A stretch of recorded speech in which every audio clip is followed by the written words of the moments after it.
Assalamualaikum warahmatullahi wabarakatuh. Baik, di sini saya akan sedikit menjelaskan tentang ide bisnis saya tentang sebuah perencanaan pembangunan waterpark yang akan dibangun di sebuah NK Cafe. Sebelum saya menjelaskan ide bisnis perencanaan yang saya buat, izinkan saya perkenalkan diri terlebih dahulu. Nama saya Hani Iswatul Munawwaroh, NPM 21901081082. Kemudian di sini saya akan sedikit menjelaskan tentang latar belakang sebuah NK Cafe. NK Cafe ini merupakan kafe yang memiliki desain bangunan dan konsep modern yang kekinian. Walau kafe ini masih cukup tempat yang baru, namun pengunjung yang datang juga cukup banyak, mulai dari kalangan muda sampai kalangan yang tua. Jadi wisatawan tak hanya sekedar berkulineran, namun juga bisa sekaligus bersantai hingga berburu spot foto. Selain itu, mereka juga dapat menikmati pemandangan area persawahan. NK Cafe ini menyediakan fasilitas yang bisa dibilang sangat memadai. Beberapa fasilitas umum seperti area parkir yang luas, tempat menikmati makanan, dan yang terbaru nantinya akan dibangun sebuah waterpark di lahan kosong yang berada di sekitar NK Cafe tersebut. Jadi nantinya saya maksudnya ini CV Trindipol ini sebuah perusahaan milik saya. Ini nantinya akan menjalin hubungan kerjasama dengan membuat sebuah ide bisnis kolam renang yang akan dibangun di NK Cafe. Adapun rincian finansialnya yaitu adalah anggaran biaya yang diperlukan dalam membangun kolam renang itu dipengaruhi oleh beberapa hal, diantaranya yaitu yang pertama lokasi dan ukuran kolam renang, yang kedua sistem sirkulasi kolam renang, yang ketiga yaitu mesin pompa dan filter kolam renang yang digunakan. Lalu perkiraan harga dan biaya pembuatan kolam renang semi overlow adalah perinciannya sebagai berikut. Yang pertama, estimasi biaya untuk ukuran kolam renang. Di sini di NK Cafe ini ada sebuah lahan kosong yang berukuran 12 x 30 meter sama dengan 360 meter kubik. Jadi asumsi biaya konstruksinya seharga 2 juta per meter kubik. Jadi total biaya konstruksi pembangunan kolam renang dengan luas 360 meter kubik adalah 2 juta dikalikan 360 meter kubik sama dengan 720 juta. Kemudian yang kedua yaitu pembuatan ruang balancing tank. Asumsi ukuran ruang balancing tank ini 1,5 meter dikali 1,5 meter sama dengan 3 meter kubik. Perhitungan jasa konstruksinya 2,5 juta dikalikan 3 meter kubik sama dengan 7.500.000. Ketiga yaitu untuk perlengkapan kolam renang, biaya perlengkapan peralatan kolam renang dan aksesori kolam renang ini seperti pump, filter 3/4 HP, aksesori vacuum cleaner atau Hayward USD 1.500. Jadi semua peralatan di jumlah seharga 20 juta rupiah. Kemudian yang keempat yaitu pengisian air dan biaya treatment awal. Biaya pengisian atau tangki plus treatment awal atau pembeningan seharga seluruhnya sejumlah 6 juta. Kemudian yang terakhir yaitu total perkiraan biaya pembangunan. Jadi harga pembuatan kolam renang semi overlow dengan ukuran 12 x 30 meter kubik kurang lebih membutuhkan biaya sebesar Rp 753.500.000. Kemudian yang poin ketiga di sini menjelaskan adanya relasi. Relasi ini menurut saya adalah hubungan antara dua pihak atau lebih untuk mencapai suatu tujuan. Jadi relasi ini bukan hanya seputar bisnis saja, namun hubungan dua orang juga sudah bisa disebut relasi.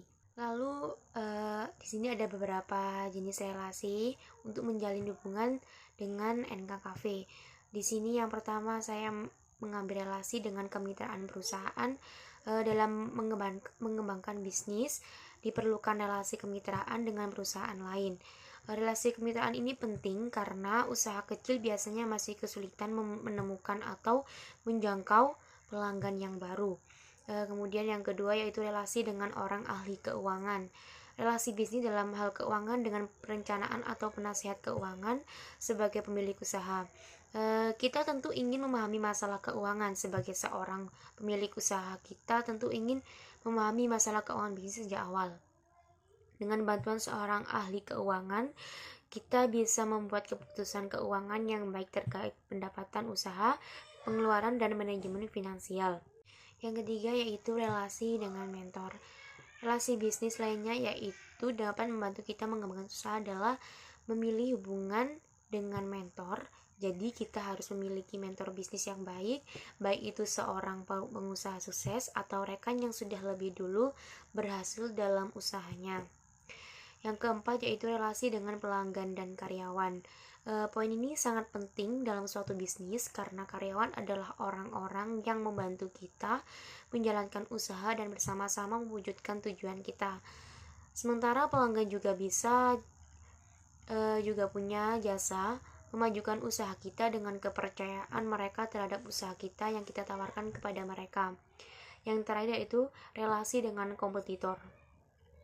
Kompetitor ini adalah yang terakhir yang ingin kamu ajak menjalin relasi atau kemitraan, padahal pada kenyataannya justru hubungan dengan pesaing bisa membantu menginspirasi kita dalam membangun sebuah bisnis menjadi lebih baik.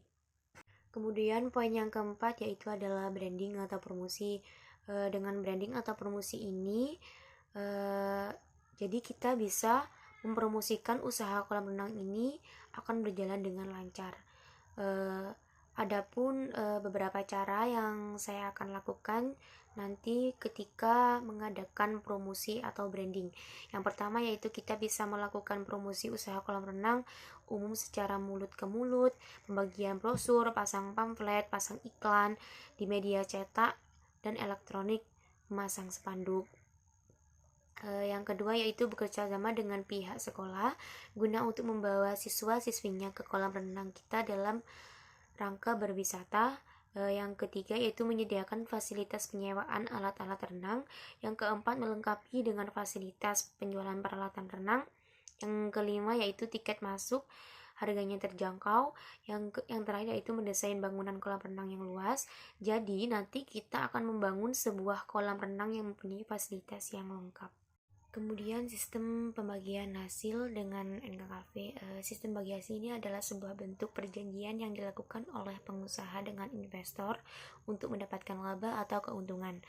Hal ini ditandakan dengan adanya kontrak kerjasama antara kedua belah pihak, di mana jika perusahaan menghasilkan keuntungan maka akan dilakukan pembagian dari hasil laba. Tetapi tidak hanya keuntungan saja, jika sebaliknya bisnis mengalami kerugian maka kedua pihak juga harus menanggung bersama sesuai dengan pembagian yang telah disepakati. Lalu di sini saya mengambil contoh pemodal atau investor sekaligus rekan kerja. Sistem bagi hasil yang bisa kami lakukan adalah pemodal sekaligus rekan kerja jika kami melakukan patungan bisnis dengan pemilik lahan atau investor. Sistem ini sangat mungkin terjadi. Misalnya NKKV memberikan modal sekaligus menjadi rekan kerja yang aktif. Contohnya di sini saya akan mempunyai CV Trinity Pool atau sebagai pengelola dan NKKV sebagai pemilik lahan akan membangun sebuah waterpark di bagian tempat lahan yang kosong yang ada di NKKV. Masing-masing dari kami mengeluarkan modal untuk pendirinya sebesar 100 juta dari CV Trinity Pool dan 200 juta dari NKKV. Maka modal awal secara keseluruhan sebesar 300 juta. Dari sini bisa terhitung berapa persentase modal oleh masing-masing pemilik. Selanjutnya, poin yang terakhir yaitu menjelaskan tentang penawaran kepada NKKV atau konsep kerjasama yang akan dilakukan. Kerjasama itu sendiri adalah keinginan untuk bekerja secara bersama-sama dengan individu lain secara keseluruhan dan menjadi bagian dari kelompok dalam mencapai kepentingan bersama.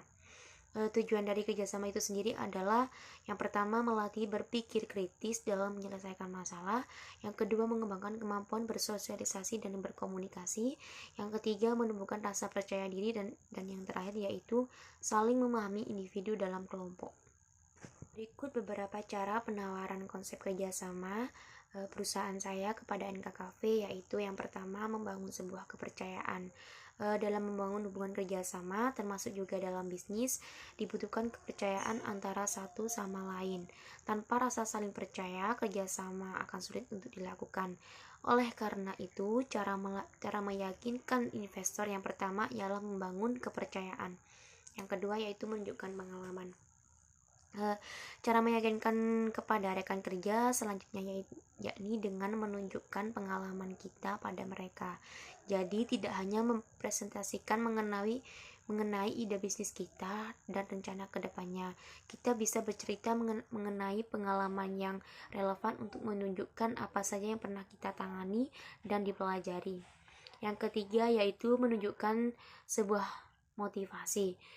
Cara meyakinkan rekan kerja kami selanjutnya yaitu dengan menunjukkan bahwa kita memiliki goal apa yang harus kita lakukan dan akan bekerja keras untuk mencapai tujuan tersebut. Dengan motivasi yang kuat dan kepercayaan tinggi, kepercayaan rekan kerja pun akan menjadi tumbuh. Jadi mereka akan lebih yakin dengan uang yang akan diinvestasikan kepada bisnis kita. Yang ketiga yaitu relasi dengan mentor.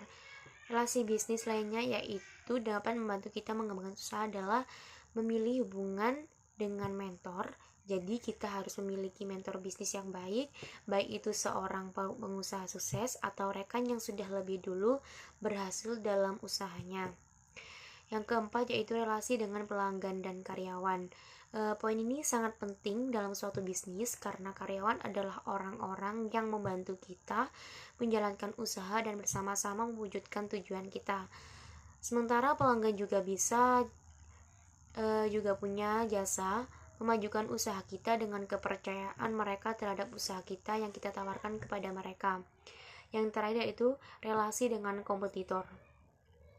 Kompetitor ini adalah yang terakhir yang ingin kamu ajak menjalin relasi atau kemitraan, padahal pada kenyataannya justru hubungan dengan pesaing bisa membantu menginspirasi kita dalam membangun sebuah bisnis menjadi lebih baik. Sekian sedikit penjelasan dari saya tentang ide bisnis saya mengenai perencanaan pembangunan waterpark yang akan dibangun di NKKV. Apabila ada salah kata, saya mohon maaf yang sebesar-besarnya. Akhir kata, wassalamualaikum warahmatullahi wabarakatuh.